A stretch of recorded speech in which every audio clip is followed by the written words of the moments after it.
నాగర్ కర్నూల్ ఘటనపై న్యాయం చేయాలని డిమాండ్ చేస్తూ బీసీ, ఎస్సీ, ఎస్టీ జేఏసీ ఆధ్వర్యంలో బాధితులు, వివిధ సంఘాల నాయకులు భారీ ఎత్తున డీజీపీ కార్యాలయానికి చేరుకుంటున్నారు.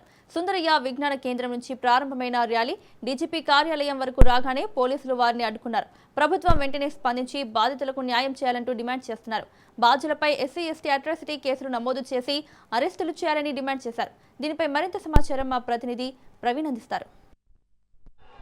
అయితే నాగర్ కర్నూలు బాధితులకు అండగా ఉండేటందుకు ఆ డీఎస్పీ పార్టీ మొత్తంగా కూడా బాధితులతో పాటు కుటుంబ సభ్యులతో పాటు డీజీపీకి వినతి పత్రం ఇవ్వడానికి వచ్చారు. మొత్తంగా చూసుకోవచ్చు, వాళ్ళని అందరినీ కూడా అరెస్ట్ చేసి మొత్తంగా కూడా ఆ కార్యాలయం నుండి తీసుకొని వెళ్తున్నటువంటి ఆ దృశ్యాలను చూస్తుంటాం.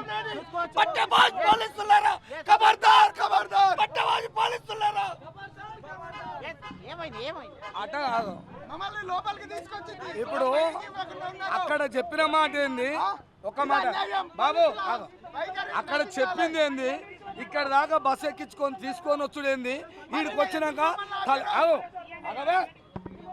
అట్ట కాదు. ఒక మాట సారు, మీరు ఎందుకు తీసుకొచ్చినట్టు, ఎందుకు ఈ బస్సులో ఎందుకు పెట్టినట్టు అంటున్నాం, దీనికి జవాబు లేదా?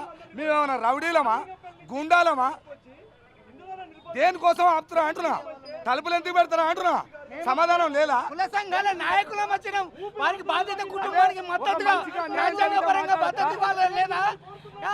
ఎక్కడుంది ఈ న్యాయం? ఈ దగ్గర రమ్మని 15 మందిని తీసుకొచ్చి ఇక్కడ నిర్బంధించి డోర్లు తీయకుండా పెడతారా?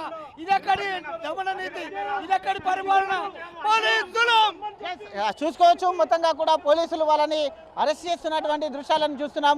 ఆ బాధిత కుటుంబ సభ్యులు కూడా వచ్చారు. మొత్తంగా చూసుకుంటే కనుక పర్మిషన్ లేదు అంటూ కూడా చెప్తున్నటువంటి దృశ్యాలను మనం చూస్తున్నాం. చూసుకోవచ్చు, కుటుంబ సభ్యులని అక్కడ నాగర్ కర్నూలు నుండి వచ్చినటువంటి ఆ కుటుంబ సభ్యులు చూడవచ్చు. పాపకు సంబంధించినటువంటి పేరెంట్, పాప తండ్రి కానీ వాళ్ళ తల్లి ఇక్కడే ఉన్నట్టుగా చూసుకోవచ్చు. వాళ్ళు 5 మందికే పర్మిషన్ ఉంది అంటూ కూడా చెప్తున్నటువంటి దృశ్యాలను కూడా మనం చూస్తున్నాం. కేవలం 5 మంది మాత్రమే వెళ్ళాలి అంటూ కూడా చెప్తున్నటువంటి దృశ్యాలను చూస్తున్నాం. చూసుకోవచ్చు, బాధితులు కూడా వాళ్ళతో పాటు వెళ్తున్నటువంటి దృశ్యాలని చూస్తున్నాం. బాధితులు మొత్తంగా కూడా చూసుకుంటే కనుక అయితే దీనికి సంబంధించినటువంటి మొత్తంగా బాధితులు కూడా చూసుకోవచ్చు. బాధితులు వాళ్ళ మదర్, ఫాదర్ కూడా ఉన్నారు. మాట్లాడించే ప్రయత్నం చేద్దాం.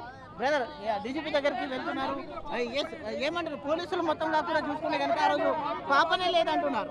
సార్ అక్కడ మీరు చూసినారు, పాప ఉందో లేదో, అక్కడ పాప ఉన్నందుకే సార్ పాప తంతేనే మీరు మాట్లాడారు, మీరు రాజ్యూస్తో కూడా మాట్లాడారు, ఏం చెప్పదలుచుకుంటారు? సార్ మాకు న్యాయం చేయమని అడుగుతున్నాము. అక్కడ నాగర్ కర్నూల్ పోలీస్ స్టేషన్ దగ్గర మాకు ఎలాంటి న్యాయం చేయట్లేరు. ఆ పోలీస్ వాళ్ళు మాకు ఇక్కడ న్యాయం చేశారని, న్యాయం కోసం వచ్చినాం. మా పాపకు న్యాయం జరగాలని వచ్చినాము. నాగర్ కర్నూల్లో ధర్నా చేసినా కూడా అక్కడ న్యాయం జరగలేదు. అందుకోసమనే ఇక్కడ సార్ దగ్గరికి న్యాయం చేయడం కోసం వచ్చినాం. ఏంది పోలీసులు అడుగడుగున ఆపుతూనే ఉన్నారు. అయితే ఎస్పీ చెప్తున్న ప్రకారంగా అక్కడ బాబే లేదని చెప్తున్నాడు ఎస్పీ. పాప లేకుండా తల్లి ఎట్లా ఉంటుంది? నేను అక్కడ ఉన్నా అంటే నా పాప నా దగ్గర ఉన్నట్టే కదా. వీడియోలలో కూడా ఉంది కదా నా పాప నా దగ్గరే ఉన్నట్టు. పాపను ఎత్తుకొని నేను అక్కడే ఉన్నా, పాప నా దగ్గరనే ఉంది. పాపను తన్నినంత వరకు, తన్ని మాకు బయటికి తోసేంత వరకు పాప నా దగ్గరనే ఉంది.